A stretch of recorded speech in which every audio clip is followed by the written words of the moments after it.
Dès notre plus jeune âge, nous apprenons une leçon subtile mais puissante. Pour exister, il faut être vu. Nous vivons dans un monde où l'on nous apprend à chercher constamment l'approbation des autres. C'est une quête sans fin, une course effrénée pour une reconnaissance qui semble toujours hors de portée. On nous enseigne que notre valeur se mesure au nombre de regards qui se posent sur nous, au poids des applaudissements, à l'écho de notre nom sur les lèvres des autres. Cette dépendance nous façonne, nous conditionne et nous pousse à modeler nos vies, non pas selon nos propres désirs, mais selon ce que nous pensons que les autres attendent de nous. Nous devenons des acteurs sur la scène de notre propre existence, jouant un rôle pour un public invisible. Cette quête se traduit par une chasse aux validations numériques. Des likes. Chaque cœur est une petite dose d'acceptation, une confirmation éphémère que nous sommes sur la bonne voie. Des compliments. Chaque mot gentil est un baume sur nos insécurités, une preuve que nous sommes aimés, admirés. Des validations. Chaque commentaire positif, chaque partage, chaque signe d'attention renforce l'idée que nous comptons. Mais cette validation extérieure est un socle fragile sur lequel construire son estime de soi. Elle est volatile, imprévisible, et nous laisse dans un état d'anxiété permanent, toujours en attente du prochain jugement, de la prochaine approbation. Que se passe-t-il lorsque les likes diminuent? Lorsque les compliments se taisent? Le silence qui s'ensuit peut être assourdissant, révélant le vide que nous avons tenté de combler avec le bruit des autres. Mais imaginez un instant une autre voix. Une voix où la validation ne vient pas de l'extérieur, mais de l'intérieur. C'est le chemin que choisissent les esprits véritablement forts. Face à ce besoin quasi universel d'être approuvés, les personnes les plus fortes mentalement ont développé une capacité devenue extrêmement rare, un super pouvoir dans notre société hyper connectée. Elles savent être seules sans se sentir seules. Pour elles, la solitude n'est pas un vide à combler, mais un espace à investir. C'est un moment privilégié pour se reconnecter à soi-même, pour écouter ses propres pensées loin du tumulte du monde. C'est dans ce calme qu'elles puisent leur force, leur clarté et leur indépendance.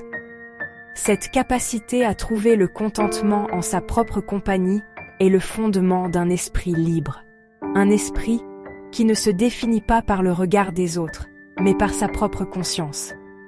Aujourd'hui, nous allons explorer ensemble ce qui caractérise ces individus.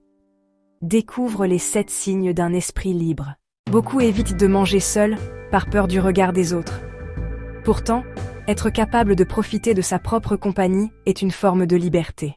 Voyager seul, c'est apprendre à se faire confiance. Chaque décision devient une aventure. Chaque erreur devient une leçon. Les gens forts écoutent les conseils, mais ils ne délèguent pas leur vie. Ils prennent leurs responsabilités. Le silence fait peur à beaucoup. Pourtant, c'est souvent dans le calme que naissent les meilleures idées. Certaines personnes restent dans des situations qui les détruisent simplement parce qu'elles ont peur du changement. Un esprit fort choisit parfois la solitude plutôt que le poison. Perdre n'est pas toujours un échec. Parfois, c'est une renaissance. Les personnes exceptionnelles savent recommencer. Encore et encore. Le véritable accomplissement n'a pas besoin d'applaudissements. La satisfaction intérieure vaut plus que toutes les validations du monde. Nous avons passé ce temps ensemble à explorer une idée simple mais profonde. Une idée qui, si on l'embrasse vraiment, peut tout changer. On nous apprend souvent à mesurer le succès et la liberté en termes matériels. On court après un plus gros salaire, une plus belle maison, une reconnaissance sociale. On pense que la liberté se trouve au bout de cette course effrénée. Mais c'est une illusion. La vraie liberté n'est pas financière. Elle ne se trouve pas dans ce que tu possèdes, mais dans ce qui ne peut pas être enlevé. La vraie liberté est mentale. C'est un espace que tu crées à l'intérieur de toi. Un sanctuaire impénétrable où le bruit du monde extérieur ne peut plus t'atteindre. C'est la capacité de rester calme au milieu de la tempête, de choisir tes pensées comme tu choisis tes vêtements le matin. Cette forteresse intérieure se construit brique par brique, chaque fois que tu résistes à l'envie de te conformer. Le jour où tu n'as plus besoin que les autres approuvent chacun de tes choix. Ce jour-là, quelque chose de magique se produit. Tu ne te libères pas seulement de leur jugement, tu te libères de la peur elle-même. La peur de déplaire, la peur d'être seul, la peur de l'échec.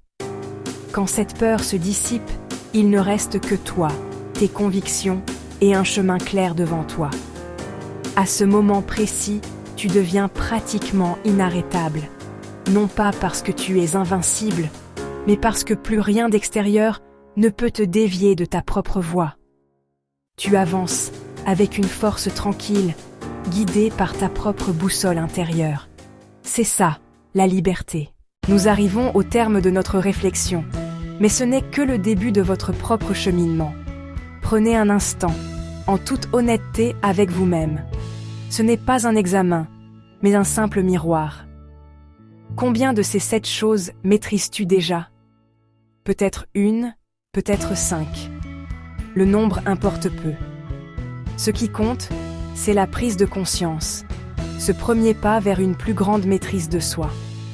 Écris ton score en commentaire. Non pas comme un trophée, mais comme une encre. Un point de départ que vous pourrez revisiter. En partageant, vous rejoignez une communauté de personnes qui, comme vous, aspirent à une vie plus intentionnelle. Votre expérience peut en inspirer d'autres. Ce voyage vers la force intérieure est un marathon, pas un sprint. Chaque vidéo, chaque idée est une pierre ajoutée à l'édifice de votre tranquillité. Alors, si ce message résonne en vous, si vous êtes prêt à continuer cette exploration, je vous invite à nous rejoindre. Abonne-toi à Obgentis pour développer un esprit plus fort, plus libre et plus conscient. Ensemble, cultivons cet espace de calme intérieur.